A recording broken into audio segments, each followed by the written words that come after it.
Si Danica.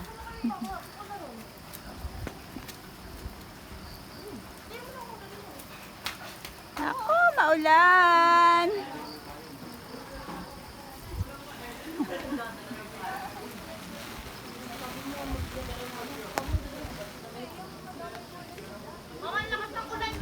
Kaya nga eh.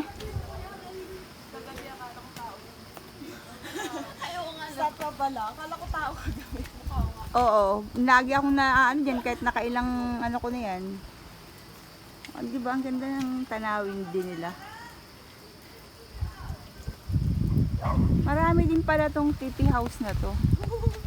Yan oh, cute nung pagkakaano nila. Dami pala yan eh. Kala ko 3 lang yan nung una kong makita.